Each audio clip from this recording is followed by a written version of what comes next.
యేసుని ప్రేమ ఛానల్కి స్వాగతం.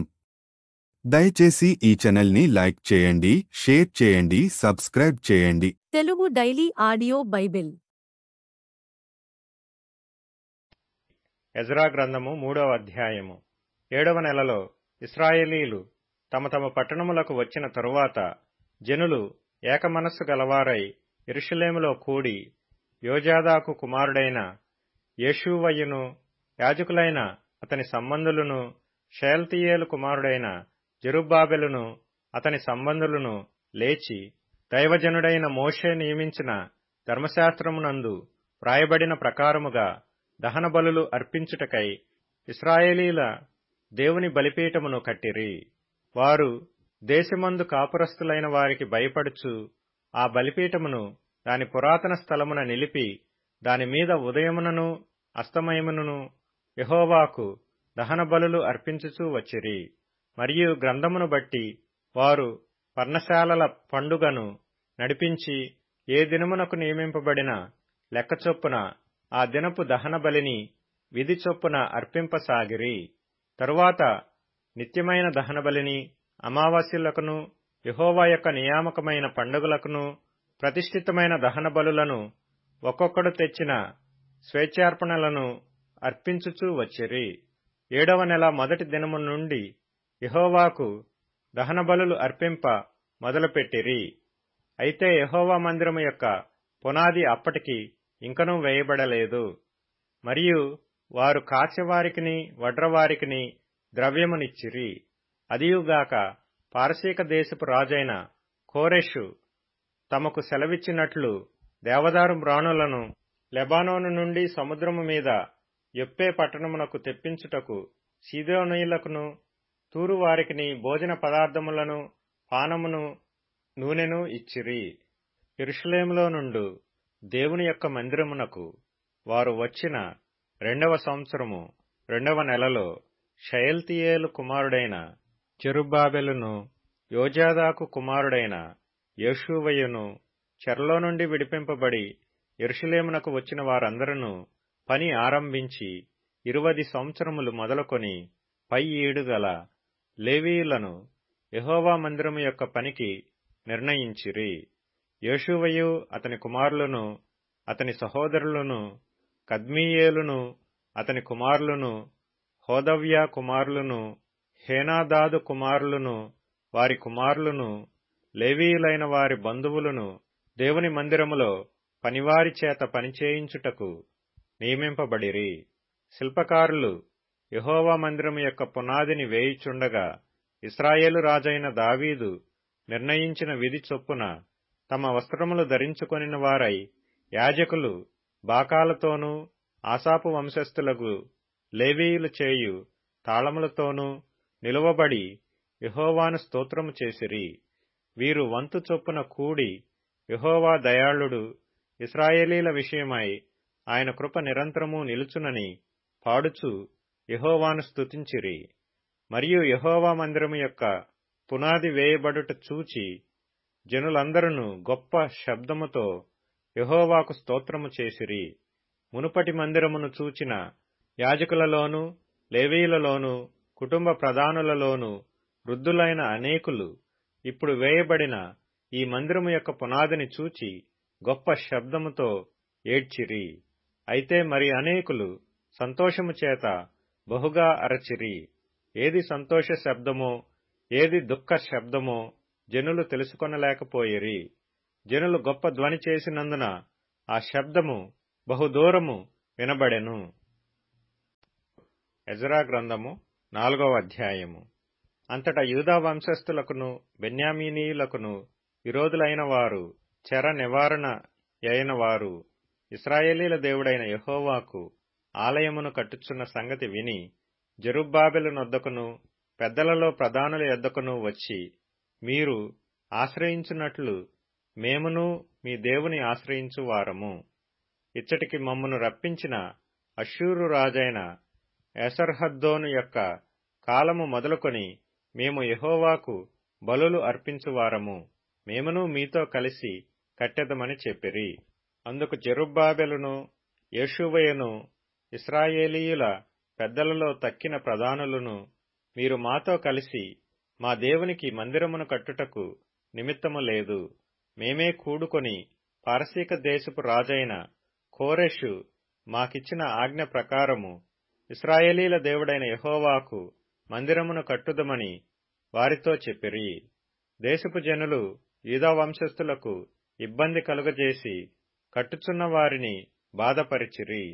మరియు పారసీక దేశపు రాజైన కోరెషు యొక్క దినములన్నిటిలోనూ పారసీక దేశపు రాజైన దర్యావేషు యొక్క పరిపాలన కాలము వరకు వారి ఉద్దేశమును భంగపరచుటకై వారు మంత్రులకు లంచములిచ్చిరి. మరియు అహష్వేరోషు ఏలనారంభించినప్పుడు వారు యూదా దేశస్థులను గూర్చియు యెరూషలేము పట్టణపు వారిని గూర్చియు ఉత్తరము వ్రాసి వారి మీద తప్పు మోపిరి. అర్తహషస్త యొక్క దినములలో బిష్లామును, మిత్రిదాతును, టాబెయేలును వారి పక్షముగానున్న తక్కిన వారును పారసీక దేశపు రాజైన అర్తహషస్తకు ఉత్తరము వ్రాసి పంపిరి. ఆ ఉత్తరము సిరియా భాషలో వ్రాయబడి సిరియా భాషలోనే తాత్పర్యము చేయబడినది. మరియు మంత్రియగు రెహూమును లేఖకుడగు షింషయియు ఈ ప్రకారముగా యెరూషలేము సంగతిని గూర్చి ఉత్తరము వ్రాసి రాజైన అర్తహషస్త యొద్దకు పంపిరి. అంతట మంత్రియగు రెహూమును లేఖకుడగు షింషయియు వారి పక్షముగానున్న తక్కిన వారైన దినాయూయులును, అపర్సత్కాయులును, తర్పెలాయేలును, అపర్సాయులును, అర్కెనాయులును, బబులోను వారును, షూషన్కాయులును, దెహావేయులును, ఏలమీయులును, గనుడును శ్రేష్ఠుడునైన ఆస్నప్పరు నది యువతలకు రప్పించి షోమ్రోను పట్టణములందును నది అవతలనున్న ప్రదేశమందును ఉంచిన తక్కిన జనములను, నది యువతలనున్న తక్కిన వారును ఉత్తరము ఒకటి వ్రాసిరి. వీరు రాజైన అర్తహషస్తకు వ్రాసి పంపించిన ఉత్తరము నకలు. నది యువతలనున్న తమ దాసులమైన మేము రాజైన తమకు తెలియజేయునదేమనగా, తమ సన్నిధి నుండి మా యొద్దకు వచ్చిన యూదులు యెరూషలేమునకు వచ్చి తిరుగుబాటు చేసిన ఆ చెడు పట్టణమును కట్టుచున్నారు. వారు దాని ప్రాకారములను నిలిపి దాని పునాదులను మరమ్మత్తు చేయుచున్నారు. కావున రాజవైన తమకు తెలియవలసినదేమనగా, ఈ పట్టణమును కట్టి దాని ప్రాకారములను నిలవబెట్టిన ఎడల వారు శిస్తుగాని సుంకముగాని పన్నుగాని ఈయకయుందురు. అప్పుడు రాజునకు రావలసిన పైకము నష్టమగును. మేము రాజు యొక్క ఉప్పు తిన్నవారము గనుక రాజునకు నష్టము రాకుండా మేము చూడవలెనని ఈ ఉత్తరమును పంపి రాజవైన తమకు ఈ సంగతి తెలియజేసితిమి. మరియు తమ పూర్వీకులు వ్రాయించిన రాజ్యపు దస్తావేజులను చూచిన ఎడల ఈ పట్టణపు వారు తిరుగుబాటు చేయువారుగాను రాజులకును దేశములకును హాని చేయువారుగాను కలహకారులుగాను కనబడుదురనియు, అందువలననే ఈ పట్టణము నాశనము పొందెననియు రాజ్యపు దస్తావేజుల వలననే తమకు తెలియవచ్చును. కావున రాజవైన తమకు మేము రూఢిపరచునదేమనగా, ఈ పట్టణము కట్టబడి దాని ప్రాకారములు నిలవబెట్టబడిన ఎడల నది యువతల తమకు హక్కు ఎంతమాత్రమూ ఉండదు. అప్పుడు రాజు మంత్రియగు రెహూమునకును లేఖకుడగు షింషయికిని షోమ్రోనులో నివసించు వారి పక్షముగానున్న మిగిలిన వారికిని నది అవతల నుండు తక్కిన వారికిని మీకు క్షేమ సంప్రాప్తి యగునుగాక అని ఈ మొదలగు మాటలు వ్రాయించి సెలవిచ్చినదేమనగా, మీరు మాకు పంపిన ఉత్తరమును శాంతముగా చదివించుకొన్నాము. అందు విషయమై మా యాజ్ఞను బట్టి వెదకగా ఆది నుండి ఆ పట్టణపు వారు రాజుల మీద కలహమును తిరుగుబాటును చేయువారని మాకు అగపడినది. మరియు యెరూషలేము పట్టణమందు బలమైన రాజులు ప్రభుత్వము చేసిరి. వారు నది అవతలి దేశములన్నిటినీ ఏలినందున వారికి శిస్తును సుంకమును పన్నును చెల్లుచుండెను. కాబట్టి ఇప్పుడు ఈ మనుషులు ఆ పని చాలించి మేము సెలవిచ్చు వరకు ఆ పట్టణమును కట్టక మానవలెనని ఆజ్ఞాపించుడి. ఇది తప్పకుండా చేయుటకు మీరు జాగ్రత్తపడుడి. రాజులకు నష్టము కలుగునట్లు ద్రోహము పెరగకుండా చూడుడి అని సెలవిచ్చెను. రాజైన అర్తహషస్త పంపించిన ఉత్తరము యొక్క ప్రతి రెహూమునకును షింషయికిని వీరి పక్షముగానున్న వారికిని వినిపింపబడినప్పుడు వారు త్వరగా యెరూషలేములోనున్న యూదుల యొద్దకు వచ్చి బలవంతము చేతను అధికారము చేతను వారు పని ఆపునట్లు చేయగా యెరూషలేములో నుండు దేవుని మందిరపు పని నిలిచిపోయెను. ఇలాగున పారసీక దేశపు రాజైన దర్యావేషు ఏలుబడియందు 2వ సంవత్సరము వరకు ఆ పని నిలిచిపోయెను. ఎజ్రా గ్రంథము 5వ అధ్యాయము. ప్రవక్తలైన హగ్గయియు, ఇద్దో కుమారుడైన జకర్యాయు యూదాదేశమందును యెరూషలేమునందును ఉన్న యూదులకు ఇశ్రాయేలీల దేవుడైన యెహోవా నామమున ప్రకటింపగా, షయల్తీయేలు కుమారుడైన జెరుబ్బాబెలును యోజాదాకు కుమారుడైన యోషువయును లేచి యెరూషలేములో నుండి దేవుని మందిరమును కట్టనారంభించిరి. మరియు దేవుని యొక్క ప్రవక్తలు వారితో కూడా నుండి సహాయము చేయుచూ వచ్చిరి.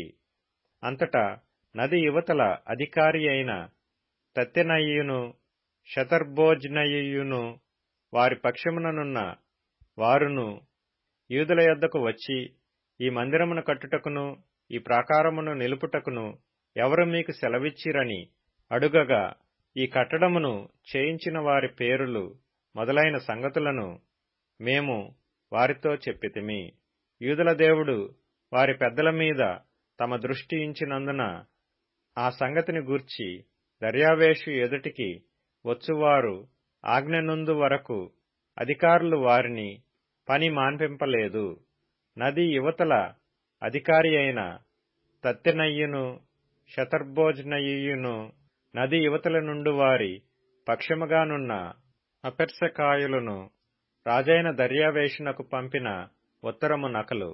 రాజైన దర్యావేషునకు సకల క్షేమ ప్రాప్తి యగునుగాక. రాజవైన తమకు తెలియవలసినదేమనగా, మేము యూదా ప్రదేశములోనికి వెళ్ళితిమి. అక్కడ మహాదేవుని యొక్క మందిరము ఉన్నది. అది గొప్ప రాళ్లచేత కట్టబడినది. గోడలలో మ్రానులు వేయబడినవి. మరియు ఈ పని త్వరగా జరుగుచు వారి చేతిలో వృద్ధి ఎగుచున్నది.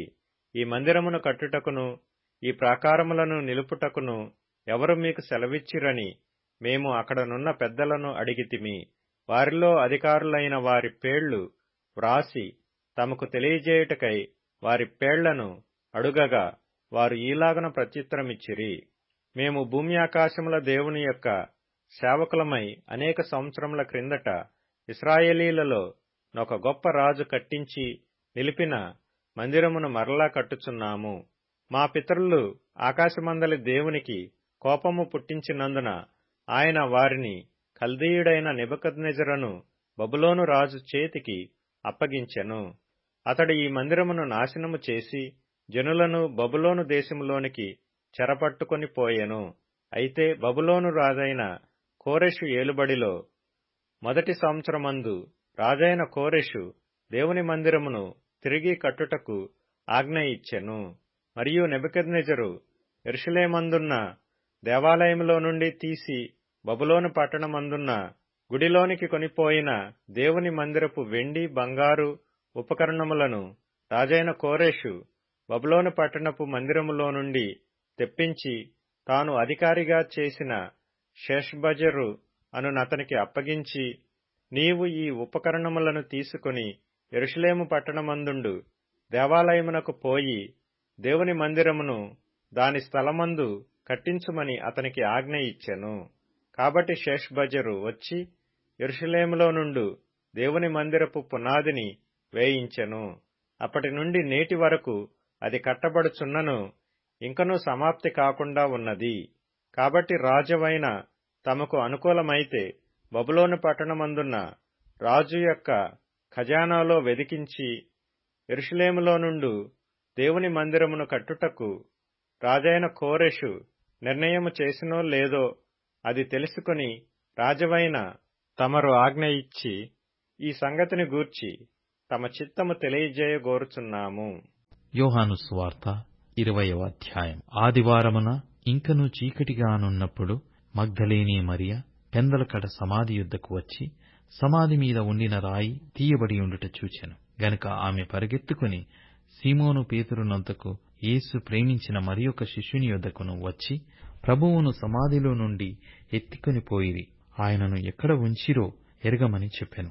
కాబట్టి పేతురును ఆ శిష్యుడును బయలుదేరి సమాధి యొద్దకు వచ్చిరి. వారిద్దరును కూడి పరిగెత్తుచుండగా ఆ శిష్యుడు పేతురు కంటే త్వరగా పరిగెత్తి ముందుగా సమాధి యొద్దకు వచ్చి వంగి నారబట్టలు పడియుండుట చూచెను. గాని అతడు సమాధిలో ప్రవేశింపలేదు.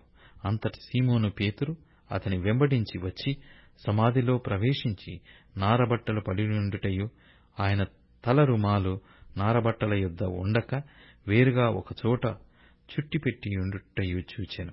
అప్పుడు మొదట సమాధి యొద్దకు వచ్చిన ఆ శిష్యుడు లోపలికి పోయి చూచి నమ్మెను. ఆయన మృతులలో నుండి లేచుట అగత్యమను లేఖనము వారింకను గ్రహింపరైరి. అంతటా ఆ శిష్యులు తిరిగి తమ వారి యొద్దకు వెళ్లిపోయిరి. అయితే మరియ సమాధి బయట నిలిచి ఏడ్చుచుండెను. ఆమె ఏడ్చుచు సమాధిలో వంగి చూడగా తెల్లని వస్త్రములు ధరించిన ఇద్దరు దేవదూతలు యేసు దేహము ఉంచబడిన స్థలములో తలవైపున ఒకడును కాళ్లవైపున ఒకడును కూర్చుండుట కనబడెను. వారు, అమ్మా, ఎందుకు ఏడ్చుచున్నావని ఆమెను అడగగా ఆమె, నా ప్రభువును ఎవరో ఎత్తుకొని పోయిరి, ఆయనను ఎక్కడ ఉంచిరో నాకు తెలియలేదని చెప్పెను. ఆమె ఈ మాట చెప్పి వెనుక తట్టు తిరిగి యేసు నిలిచియుండుట చూచెను. గాని ఆయన యేసు అని గుర్తుపట్టలేదు. యేసు, అమ్మా, ఎందుకు ఏడ్చుచున్నావు? ఎవరిని వెతుకుచున్నావు అని ఆమెను అడగగా ఆమె ఆయన తోటమాలి అనుకుని, అయ్యా, నీవు ఆయనను మోసుకుని పోయిన ఎడల ఆయనను ఎక్కడ ఉంచితివో నాతో చెప్పుము, నేను ఆయనను ఎత్తుకొని పోవుదునని చెప్పెను. యేసు ఆమెను చూచి మరియా అని పిలిచెను. ఆమె ఆయన వైపు తిరిగి ఆయనను హెబ్రీ భాషతో రబ్బూనీ అని పిలిచెను. ఆ మాటకు బోధకుడని అర్థము. యేసు ఆమెతో, నేను ఇంకను తండ్రి యొద్దకు ఎక్కిపోలేదు గనక నన్ను ముట్టుకొనవద్దు. అయితే నా సహోదరుల యొద్దకు వెళ్లి నా తండ్రియు మీ తండ్రియు నా దేవుడును మీ దేవుడునైన వాని యొద్దకు ఎక్కిపోవచ్చున్నానని వారితో చెప్పుమనెను. మగ్దలేనే మరియ వచ్చి, నేను ప్రభువును చూచి తిని, ఆయన నాతో ఈ మాటలు చెప్పెనని శిష్యులకు తెలియజేసెను. ఆదివారము సాయంకాలమున శిష్యులు యూదులకు భయపడి తాము కూడియున్న ఇంటి తలుపులు మూసుకొని ఉండగా యేసు వచ్చి మధ్యను నిలిచి, మీకు సమాధానము కలుగునుగాక అని వారితో చెప్పెను. ఆయన అలాగు చెప్పి వారికి తన చేతులను ప్రక్కను చూపగా శిష్యులు ప్రభువును చూచి సంతోషించిరి. అప్పుడు యేసు మరలా, మీకు సమాధానము కలుగునుగాక. తండ్రి నన్ను పంపిన ప్రకారము నేనును మిమ్మును పంపుచున్నానని వారితో చెప్పెను. ఆయన ఈ మాట చెప్పి వారి మీద ఊది, పరిశుద్ధాత్మను పొందుడి. మీరు ఎవరి పాపములు క్షమింతురో అని అవి వారికి క్షమింపబడును. ఎవరి పాపములు మీరు నిలిచియుండనిత్తురో అవి నిలిచియుండునని వారితో చెప్పెను. యేసు వచ్చినప్పుడు 12 మందిలో ఒకడైన దిదిమ అనబడిన తోమా వారితో లేకపోయెను. గనక తక్కిన శిష్యులు, మేము ప్రభువును చూచితిమని అతనితో చెప్పగా అతడు, నేనాయన చేతులలో మేకుల గుర్తులు చూచి నా వ్రేలు ఆ మేకుల గుర్తులో పెట్టి నా చెయ్యి ఆయన ప్రక్కలో ఉంచితేనే గాని నమ్మనని వారితో చెప్పెను. 8 దినములైన తరువాత ఆయన శిష్యులు మరల లోపల ఉన్నప్పుడు తోమా వారితో కూడా ఉండెను. తలుపులు మూయబడి ఉండగా యేసు వచ్చి మధ్యను నిలిచి, మీకు సమాధానము కలుగునుగాక అనెను. తర్వాత తోమాను చూచి, నీ వ్రేలు ఇటు చాచి నా చేతులు చూడుము, నీ చెయ్యి చాచి నా ప్రక్కలో ఉంచి అవిశ్వాసివి కాక విశ్వాసివై ఉండుమనెను. అందుకు తోమా ఆయనతో, నా ప్రభువా, నా దేవా అనెను. యేసు, నీవు నన్ను చూచి నమ్మితివి, చూడక నమ్మిన వారు ధన్యులని అతనితో చెప్పెను. మరియు అనేకమైన ఇతర సూచక క్రియలను యేసు తన శిష్యుల ఎదుట చేసెను. అవి ఈ గ్రంథమందు రాయబడి ఉండలేదు గాని యేసు దేవుని కుమారుడైన క్రీస్తు అని మీరు నమ్మునట్లును నమ్మి ఆయన నామమందు జీవము పొందునట్లును ఇవి వ్రాయబడెను. దయచేసి ఈ ఛానల్ని లైక్ చేయండి, షేర్ చేయండి, సబ్స్క్రైబ్ చేయండి.